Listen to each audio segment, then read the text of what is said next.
Saudações. Bom, hoje eu quero falar um pouco sobre tanques.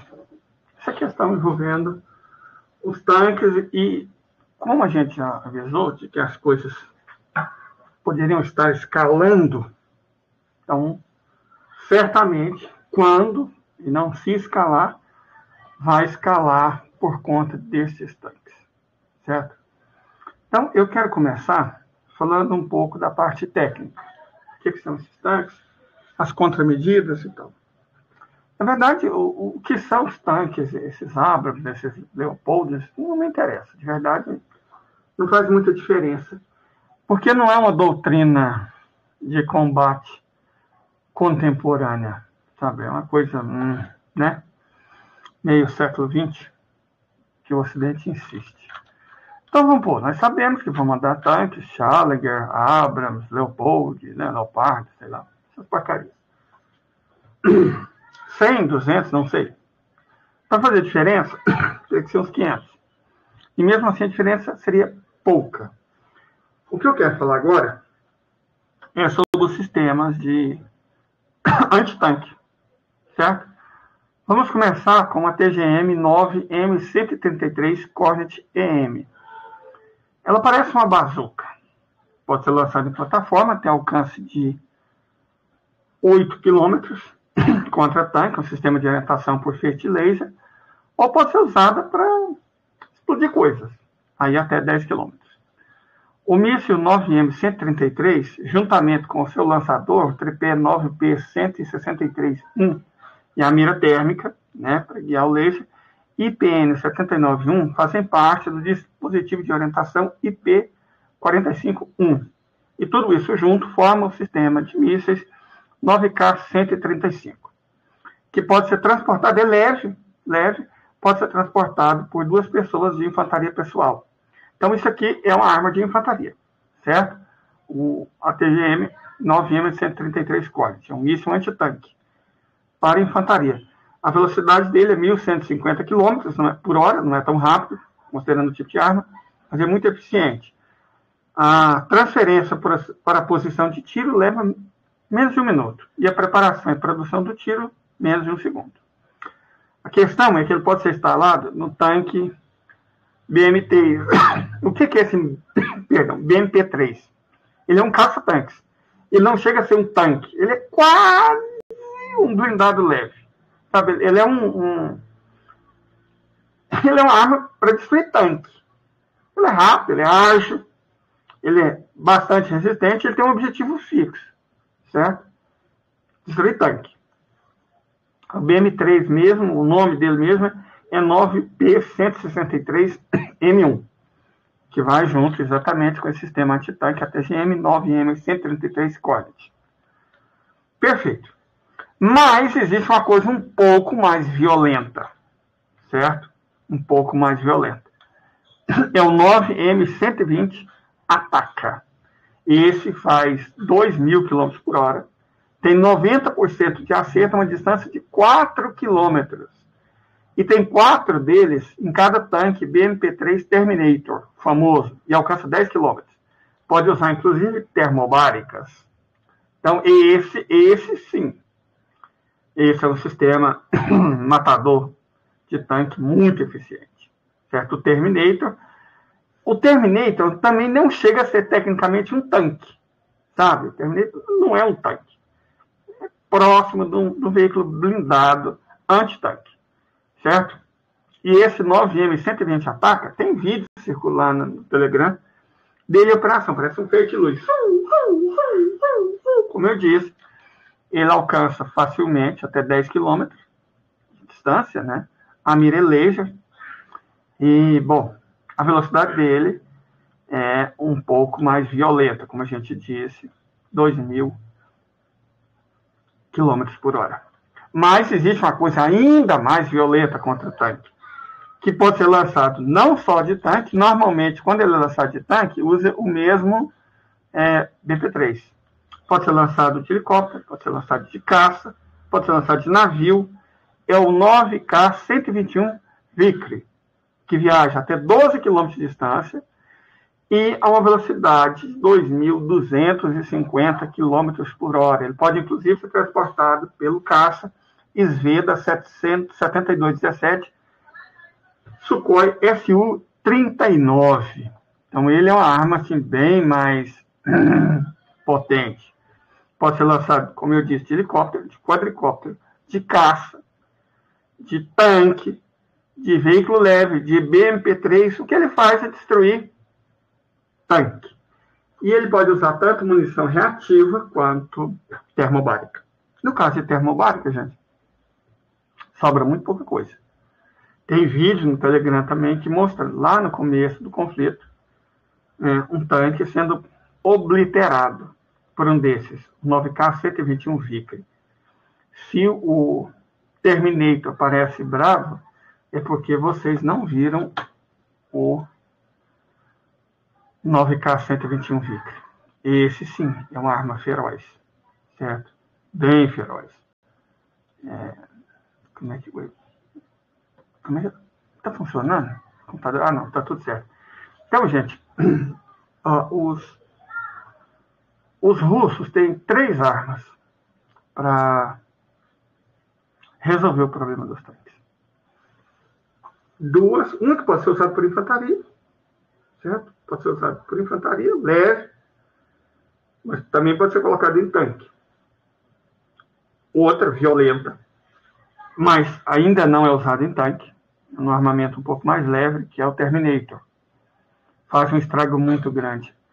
Agora, gente, a última, ela é terça, certo? A última é terça. O sistema Vickery é muito violento, e esse, sim, pode ser usado com BMP-3, certo? E ainda temos o sistema 9M123 Chrysanthemum.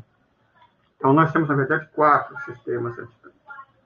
O sistema 9M123M Chrysanthemum também é usado com o BMP-3, certo? E o sistema 9K-121 Vickery, como eu disse, pode ser usado em helicóptero, quadricóptero, navio, barco patrulha, caça, tanque. Ele é um sistema pesado e extremamente eficiente. Ok. Então, a federação não precisa necessariamente usar tanque para destruir tanque. Pode usar drone, mas ela lança outro tipo de... Vamos usar a palavra bomba, essa, né? Pum. Mas eu estou falando basicamente de mísseis antitanque, que é um sistema mais eficiente, rápido, eficaz, e que a federação faz em grande quantidade. Nós já vimos no outro vídeo que a Europa, o Ocidente, Estados Unidos, praticamente perderam a capacidade de construir armas, certo? A verdade é essa, eles não têm mais capacidade de construir armas. Estão usando a arma que eles já tinham feito, a arma que tem em estoque, não arma nova, porque a capacidade industrial foi, com perdão da minha palavra, por saco. Não existe mais. É uma coisa do passado. Quando eles fizeram a transferência das fábricas para a Ásia, principalmente, para ganhar eficiência, aumentar os lucros, eles não pararam para pensar na segurança nacional. Isso é óbvio. Certo? Isso é evidente. Eles dependem de peças importadas, de logística complexa. Os gastos são muito altos e é sobre isso que eu quero falar brevemente, antes da gente entrar na parte mais teórica. Deixa eu mostrar para vocês a situação. O ATGM-9M133 Kornet é projetado pela KBP, é o Escritório de Desenhos e Instrumentos da época soviética. Certo? Na federação, eles separam o design da produção. Uma é a empresa que desenha, outra é a empresa que faz. Eles levam a arquitetura da engenharia extremamente a sério, muito mais a sério do que o Ocidente. Basicamente, estão dispostos a 3 coisas: rapidez no processo produtivo, eficiência e fazer o máximo com o menor custo possível. Não são preocupações das empresas ocidentais, elas querem lucrar, certo? São empresas estatais. Então, vou repetir. Quem projeta é a KBP, Escritório de Desenho e Instrumentos. O fabricante é a fábrica de Degtyarev, da Rostec, na cidade de Krovov, que fica no oblast de Vladimir. É uma cidade que não fica longe de Moscou, certo? Quem faz o 9M123M Chrysanthemum é a KB Machina Stravenia, na cidade de Kolomna. Essa empresa pertence à Rostec, que é a estatal russa que faz armas, certo? Quem faz o BMP-3 é a Kurgan Mashavod, que fica na cidade de Kurgan e também pertence à Rostec, certo? Para o sistema de contra-artilharia, 9M120 Ataca, né? Que é usado normalmente com os Terminators, a fábrica é a mesma que faz o Comet, a BMP-3 Terminator, só que na cidade de Nizhny Tagil, em Sverdlovsk, aí já está na Sibéria, certo? A fábrica da Kurgan Mashavod também fica na Sibéria, em Kurgan. Então, quando os russos produzem, eles levam em consideração uma série de fatores. A segurança, ou seja, estar longe da Europa, mais para o centro da Rússia, do outro lado dos Montes Urais, é o fator mais importante deles, mas tem um fator de ordem prática. É naquela região dos Urais que ficam as grandes minas de ferro da Federação.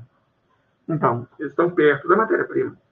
Digamos que eles dominam, assim, todo o processo produtivo. Isso torna a eficiência produtiva muito maior, a velocidade de produção muito maior e os custos muito menores. Por isso que eles conseguem produzir isso em enormes quantidades. Eu estou falando de míssil, especificamente por quê? Porque hoje a Federação produz cerca de metade de todos os mísseis que estão sendo produzidos atualmente no planeta Terra. Então, o povo está mandando tanque, gente. Eu acho que eles estão imaginando a Batalha Barbarossa, né? Operação Barbarossa, em que tanque destruía tanque. Só que faz tempo que não é assim. Eles não atualizaram a doutrina militar. É mais ou menos o que a gente discutiu no vídeo anterior. E aí, eu quero começar lendo um artigo muito interessante da RIA Novosti, por uma senhorita chamada Victoria Nikiforova, certo? O título é Exércitos Europeus estão se preparando para invadir a Rússia. É bem parecido com outro texto, um pouco mais dramático, que é chamado Os Europeus estão preparando uma nova Operação Barbarossa, ou outro ainda mais tenso, a Europa entra em guerra com a Rússia. Então, do ponto de vista dos russos, que é o que eu quero mostrar aqui, que é para mostrar o flash release dos americanos, da OTAN, já existe hoje no mundo militar, né? Então, o que eu vou mostrar aqui, o que eu pretendo mostrar, é o ponto de vista do outro lado. Então, para os eslavos, eles estão em guerra, certo? Eles estão em guerra com a OTAN. Essa Victoria Nikiforova, ele já escreveu muita coisa, ela é boa. Ela é boa. Então, vamos ler ipsis literis o artigo dela, parando só para o caso de comentar. Falou, a captura de Soledar pelas tropas russas e uma série de pequenas, mas importantes vitórias na direção ocidental colocaram nossos oponentes estratégicos diante de uma escolha existencial: render-se ou envolver-se numa guerra direta contra a Rússia até a destruição total. A sério. Sem se esconder atrás de desculpa como, estamos lutando aqui, nós estamos lutando aqui, a Ucrânia está nos ajudando, e aqui embrulhamos peixe. A escolha é sua. Os humanitários individuais ainda se permitem choramingar. Ao enviar tanques para a Ucrânia, podemos transformar a Europa em uma grande sepultura radioativa. Lamenta Peter Hitchens, do jornal britânico Daily Mail. Por que a Grã-Bretanha se inscreveu nisso? No entanto, a voz dele é a de quem clama no deserto. A Grã-Bretanha está enviando tanques para a Ucrânia. A República Tcheca está enviando tanques para a Ucrânia.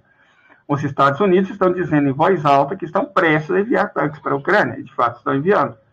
Isso aqui foi feito no dia 22 de janeiro, antes da Alemanha tomar a decisão. Apenas a Alemanha ainda está tentando resistir. Quanto aos tanques Leopard, ainda não podemos dizer quando a decisão será tomada e qual será, murmurou Boris Pistorius, recém-nomeado ministro da Defesa do país, à margem da reunião em Ramstein. Por essa posição conciliadora, os aliados, aí vocês vão entender como a Alemanha mudou de ideia. Os aliados da aliança deram ao Olaf Scholz uma flagelação demonstrativa. Os limítrofes dos Bálticos falaram no sentido de que a Alemanha não deveria se esconder atrás de outros membros da OTAN. O general Wesley Clark, que matou vietnamitas e jugoslavos, disse que a Ucrânia deveria receber imediatamente todas as armas pesadas possíveis. Vladimir está planejando uma nova ofensiva. 10 tanques? A Ucrânia precisa de 300, 500 tanques.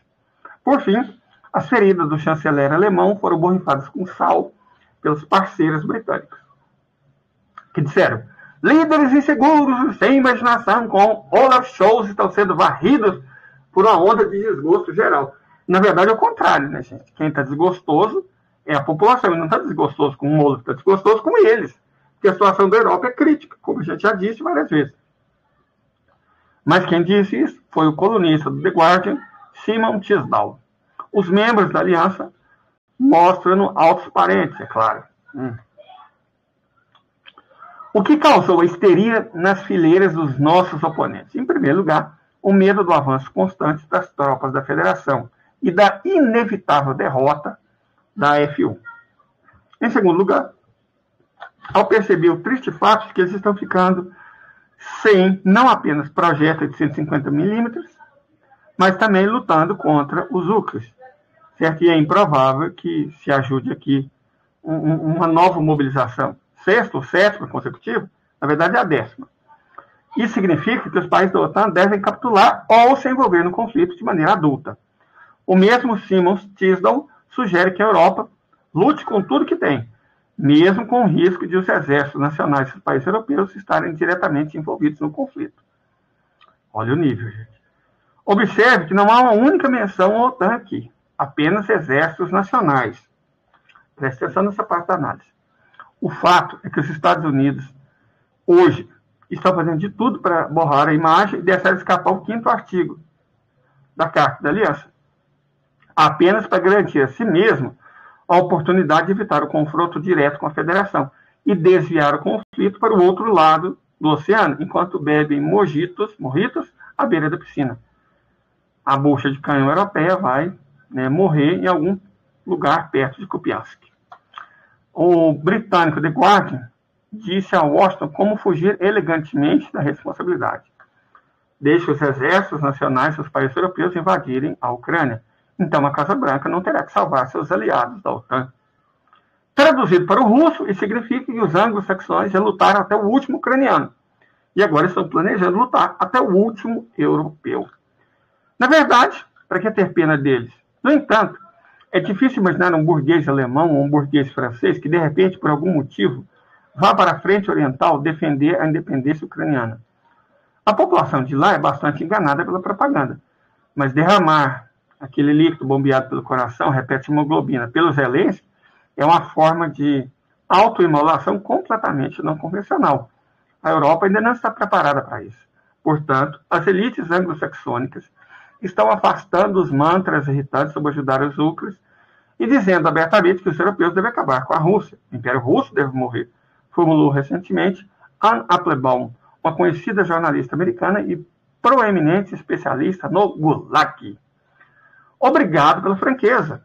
Nós, russos, em geral, entendemos tudo.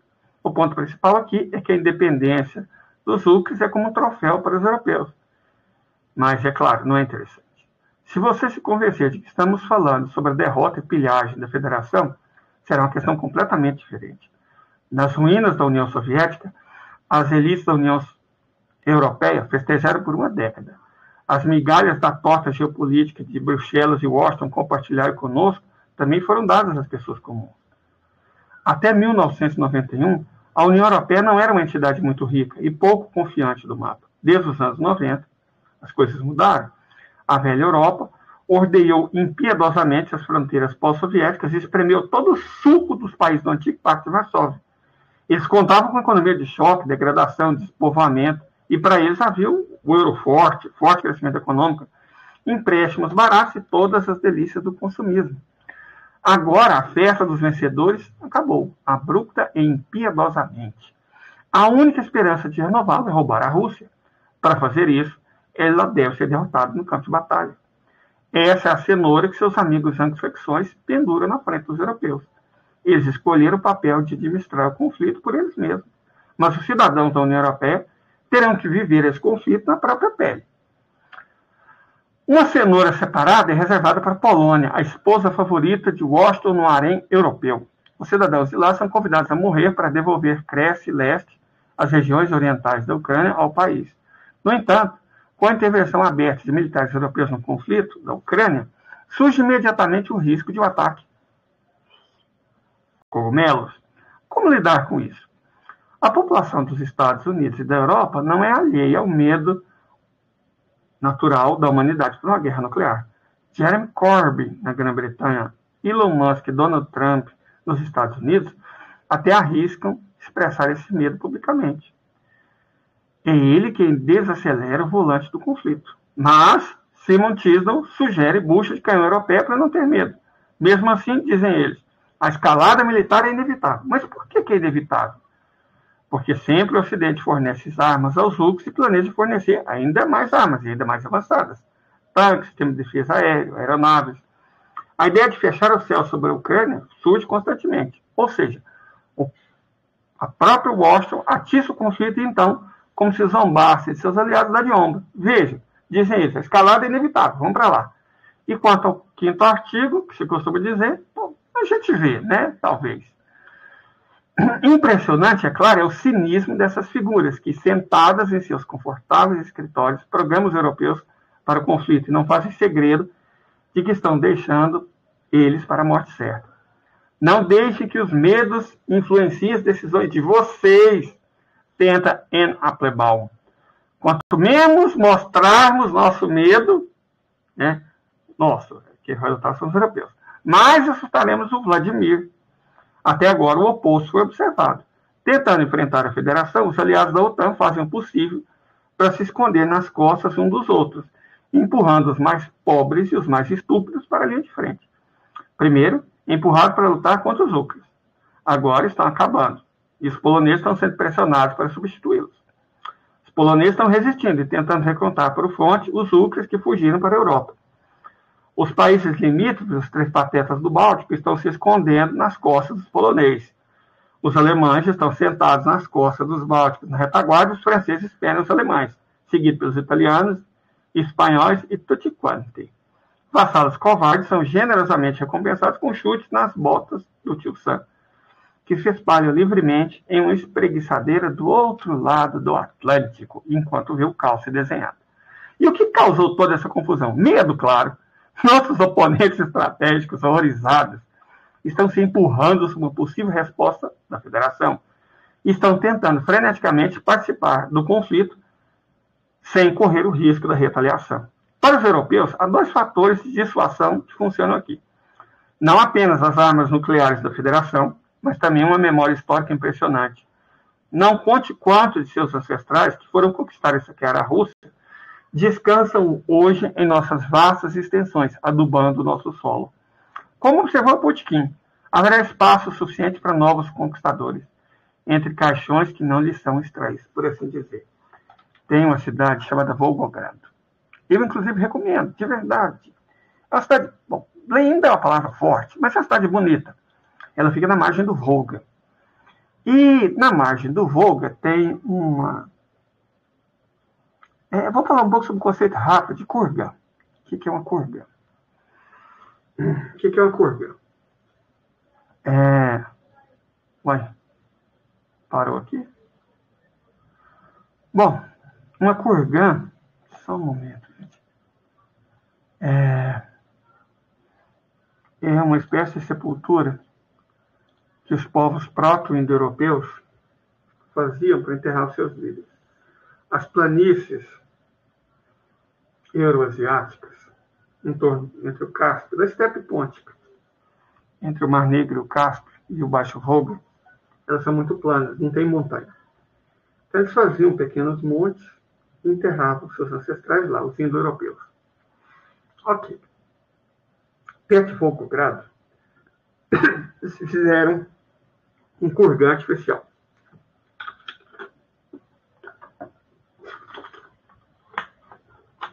Um monte. Nesse monte fizeram uma estátua enorme, gigantesca, em cima de tem uma escadaria, também muito ampla, muito grande. Tem uma estátua da Mãe Pátria. A Mãe Pátria russa segurando uma espada. Bem maior que a Estátua da Liberdade. Negócio grande mesmo. O que dizem é que essa montanha foi feita sobre os ossos de 500 mil de invasores da Batalha de Volgogrado. Batalha de Stalingrado, né? A cidade chamada Stalingrado. Na verdade, hoje está completando 80 anos dessa batalha. E a cidade voltou a se chamar Volgogrado.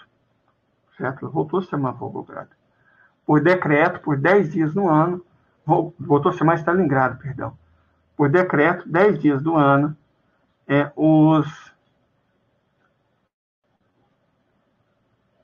os habitantes da cidade querem que ela volte a se chamar Volgogrado. Perfeito? Em homenagem aos que lutaram e lá perderam a vida e ganharam a liberdade do povo soviético. Perfeito.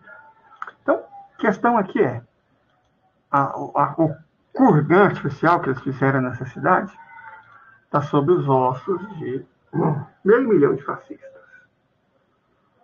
É um gramado muito bonito, de verdade, um gramado muito bonito, uma montanha especial, um estátua enorme, tudo cercado por grama, adubado pelo osso, pelos ossos de 500 mil de fascistas. É uma lembrança, como o Putin deixou claro. Você pode vir tentar nos conquistar. Você só vai ganhar um túmulo. Mas eu não creio, honestamente, que os europeus estejam entendendo. Os ângulos entenderam. Os americanos estão confortáveis do outro lado do Atlântico. Os ingleses estão falando para os europeus lutarem, então eles entenderam. Eles entenderam. Agora, os europeus parece que não compreenderam, né? Uma lástima mesmo. Mas, bom, enfim, as coisas mudam, né? As coisas mudam, as coisas se transformam. E vamos ver o que os nossos irmãos eslavos falaram isso há menos tempo. No dia 25 de janeiro, 3 dias depois do artigo que eu acabei de ler para vocês, um especialista, Gleb Ivanov, publicou outro artigo. Quero ler para vocês também. Vamos ver a opinião dos outros. São um povo que escreve, um povo culto. A decisão inevitável, como os tanques alemães podem mudar o conflito na Ucrânia. Então, quer dizer, eles já estavam sabendo. Os alemães, que a nossa colega analista 3 dias antes viam vacilantes, na opinião do nosso colega aqui, no dia 25, antes da tomada da decisão, ele já imaginava que a decisão seria para mandar os tanques. Certo? O cara é Fyodor Lukyanov. Ele é diretor de pesquisa do Clube Valdai. Cara, Clube Valdai imagina uma Davos. Davos reúne os bilionários, os financistas, né, do mundo inteiro para ver como vão lascar o mundo. O Clube Valdai é como vão tornar o mundo multipolar. Eles também querem resetar o mundo, mas não na direção de se apropriar de todos os recursos naturais, privatizá-los e vender de volta à população, roubando a humanidade inteira, não. O Clube Valdai busca lutar, reúne intelectuais, principalmente intelectuais, não bilionários, intelectuais, e líderes políticos, que é questão de natureza política. Você não pode fingir que é o mercado que vai resolver. Para discutir o mundo multipolar. Então, o Clube Valdai é muito importante. Fyodor Lukyanov é um cara importante. Não é só um jornalista. Ele é importante. Certo? E ele diz o seguinte: após alguma hesitação, a Alemanha concordou em enviar 14 tanques Leopardo para a Ucrânia. A Alemanha também aprovará a exportação de Leopardos por terceiros países. Ou seja, porque todo mundo envia. Mande. Por que os alemães resistiram por tanto tempo? Isso significa agora que a Ucrânia pode obter fornecimento de quaisquer armas. E como isso pode afetar o conflito ucraniano. Certo? Aí eles entrevistaram a agência IF, a Agência Federal de Notícias, a estatal, o Fyodor Lukyanov. Essa IF é mais ou menos como funciona a Empresa Brasil de Comunicações. Pergunta foi: por que os alemães resistiram ao fornecimento de tanque por tanto tempo? E por que finalmente concordaram? Ouçamos as palavras de Fyodor Lukyanov. A pergunta certa aqui é por que eles resistiram por tanto tempo. já que toda a lógica dos eventos em andamento falava do fato de que eles acabariam concordando. Eu, pessoalmente, nunca tive nenhuma dúvida sobre isso. Eles resistiram, aparentemente, porque a Alemanha, nas décadas desde o fim da Segunda Guerra Mundial, se acostumou a ficar longe de conflitos. E esse status de pacifista era muito conveniente para os alemães. As próprias autoridades alemãs entenderam que não será mais possível permanecer nele, contudo. Olaf Scholz disse no início do ano que a Alemanha teria que abandonar seu comportamento habitual no cenário internacional. Mas essa transição, o renascimento da consciência militar na Alemanha, acaba sendo muito dolorosa, o que foi demonstrado sobre as negociações, foi demonstrado pelas negociações sobre a transferência de tanques para a U.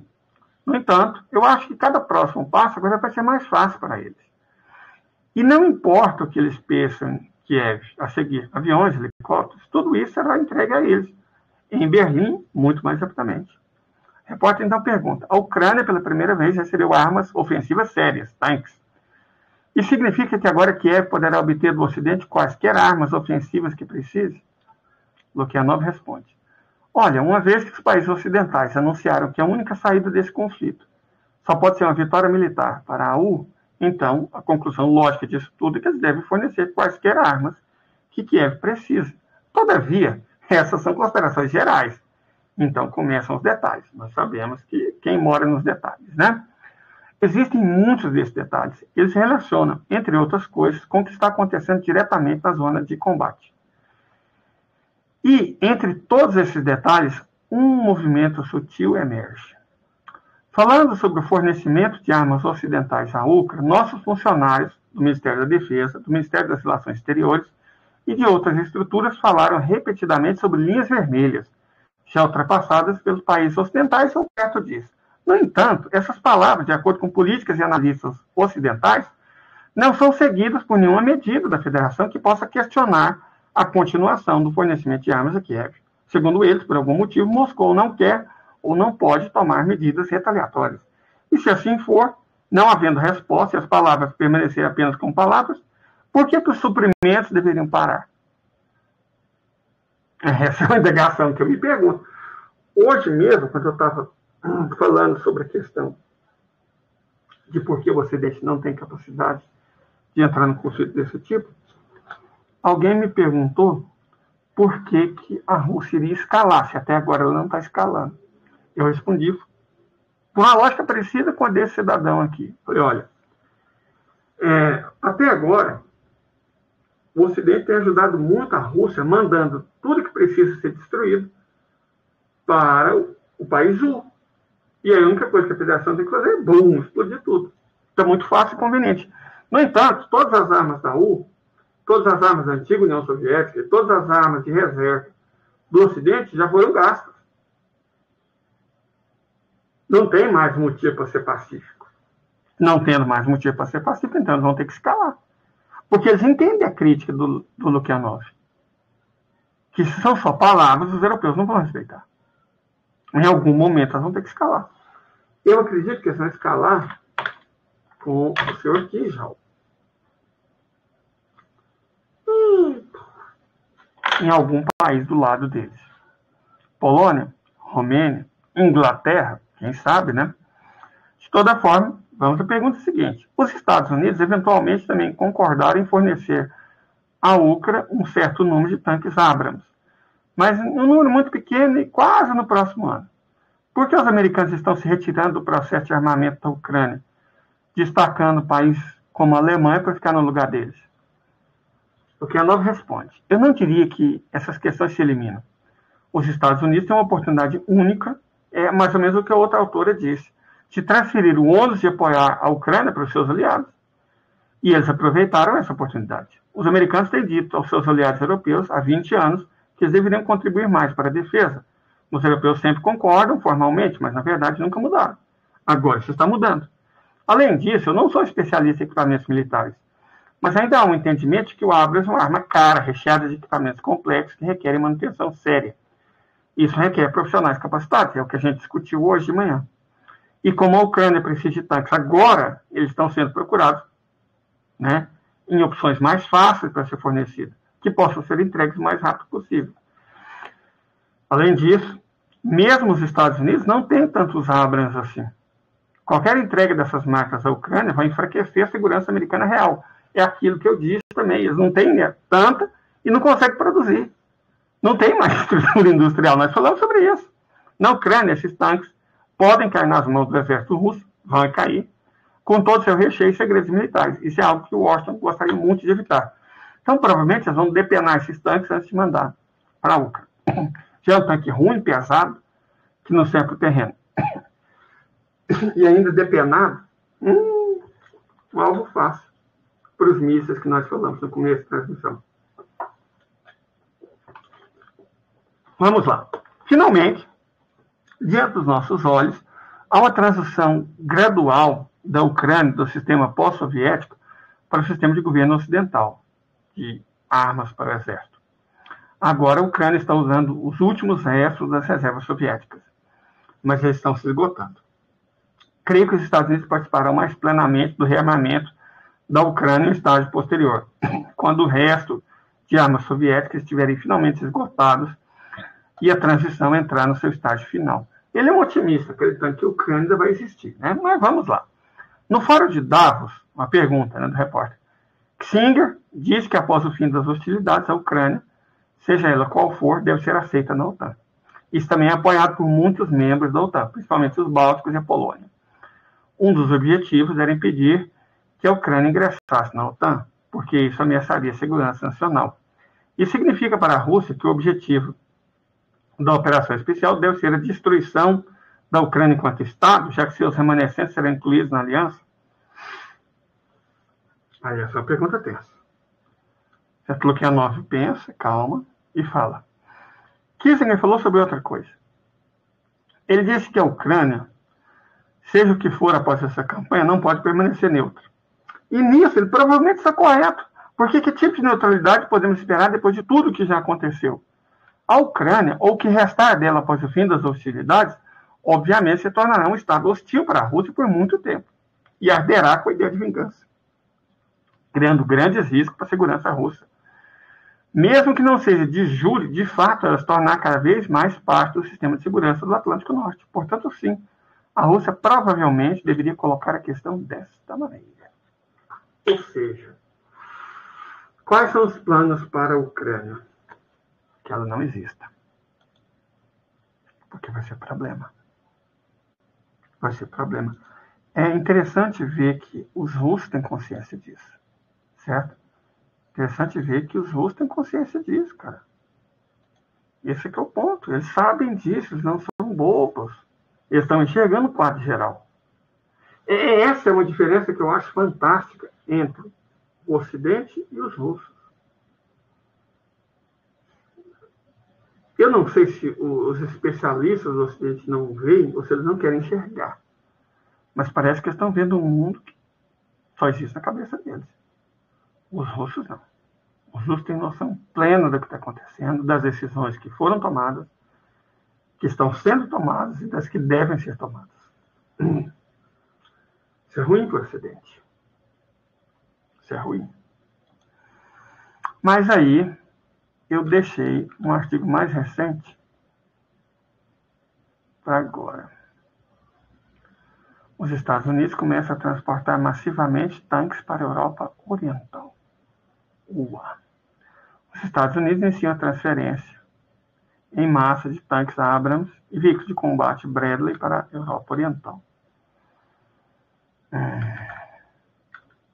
E eles falam sobre isso. Vai enviar arma. Certo? Estão preparando uma nova Operação Barbarossa. É assim que os russos veem a questão. Estão preparando uma nova Operação Barbarossa. E isso, hoje eu comento porque fazem 80 anos que a Operação Barbarossa deu com os burros na água. Com a derrota dos fascistas europeus. É muito fácil falar nazistas alemães. Mas havia mais de 100 mil romenos. Havia húngaros, uma enorme quantidade de eslovacos. Não eram só alemães, eram fascistas europeus. E foi em Stalingrado que eles tomaram no a estátua da grande mãe pátria está em cima dos ossos desses idiotas. E hoje, eles inauguraram, o próprio Vladimir foi em Stalingrado. Hoje, por mais 9 dias, Volgogrado volta a se chamar Stalingrado, em memória ao que aconteceu. Foram inaugurar as estátuas dos 3 heróis que defenderam a cidade. Lá está uma estátua de Stalin. E uma estátua do meu ídolo militar, George Zhukov. Os russos se lembram. Os russos entendem. E é uma pena que os europeus não. É uma lástima. Eu estava discutindo com as pessoas hoje, na outra rede social, né? Aquela que as pessoas botam fotos felizes. E tá, cara, eu tenho giriza desses idiotas. A guerra é sempre mal, pergunta aos palestinos, blá, blá, blá. Sabe, esses argumentos idiotas, gente, nossa, mas me dá uma giriza. Sabe, me dá uma agonia. Argumento imbecil numa discussão de pessoas adultas. Se fosse um jovem, né? Todo jovem é burro, gente. Você foi jovem. Como todos os jovens eram burros. O que se espera de jovem é burrice. Mas um cara de 30 anos, barbado, falar uma bobagem, cada guerra é malvada, a gente sempre deve buscar paz. Que bobagem, pelo amor de Deus. A gente sempre deve desejar a paz. Mas ela não deve ser buscada de qualquer forma, não, a qualquer preço, de jeito nenhum. Solovyov, filósofo russo, inclusive, fala sobre isso. Nem toda paz é boa, nem toda guerra é ruim. Inclusive, em muitas circunstâncias, a guerra não é o menos pior, é o menos melhor. Há coisas que devem se considerar acima da paz. A própria Bíblia. Jesus incita a não violência. Para se defender. Mas para defender o amigo, bom, aí é outra história. Para defender os outros, aí é outra história. E os outros entendem que se quiserem se defender, vão ter que fazer isso. Certo? E claro que tem lá os idiotas.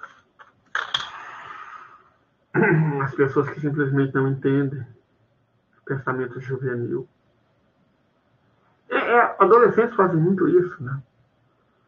Tem aquela ideia de que se eles torcerem não vai dar nada errado. Mas os que somos adultos sabemos que não é assim. Coisas ruins acontecem. Perfeito? E eu nem quero falar mais sobre isso, em respeito às pessoas que perderam a vida. Perderam a vida para defender a liberdade. Os fascistas, tanto faz. Em Stalingrado, eu estive na estátua de Zhukov, que fica no centro de Moscou. Coloquei uma flor lá. Coloquei uma flor, porque eu não consegui ir para Volgogrado. Mas eu coloquei uma flor no pé da estátua dele, perto da rua Moscou. Ele e os soldados dele garantiram que o mundo hoje não seria dominado por fascistas. Mais uma vez, a Rússia está no mesmo dilema de defender um mundo que efetivamente a agride. Mas agora ela tem mais apoio. Pérsia, China, Coreia, até a do Sul, sutilmente não atrapalha, o que está ótimo. A Índia, sutilmente não atrapalha. O Brasil, sutilmente não atrapalha. A África tenta ajudar. Deixa eu notícia que eu ler para vocês, mas eu não quero que o vídeo fique grande. Eu vou colocar o link. Um destacamento de turcos simplesmente se alistou no exército russo para defender o país e a humanidade contra os fascistas. Eu lembro que teve... É sempre, gente. Nossa, é difícil lidar com informação na internet. Porque tem muita gente que desinforma. Quando o Putin assinou um decreto permitindo a incorporação de forças estrangeiras, apareceu rapidamente. Ele não está permitindo. A incorporação de forças estrangeiras, só de quem for naturalizado. Mas o jumento não entendeu que quem é naturalizado é russo. O decreto falava sim da incorporação de estrangeiros. Dizem que já tem muitos sírios lá. Mas essa é a primeira vez que um país que nunca foi atacado pela OTAN, no caso a Turquia, é membro da OTAN, está mandando gente. Gente qualificada. A Ásia entendeu. Quem não está entendendo nada são os europeus. E é uma lástima colocar os europeus nas nossas orações, né? Para que tenham o que lhes falta há muito tempo. Humanidade e juízo. Mas é isso. Obrigado. Paz e bem. Até a próxima.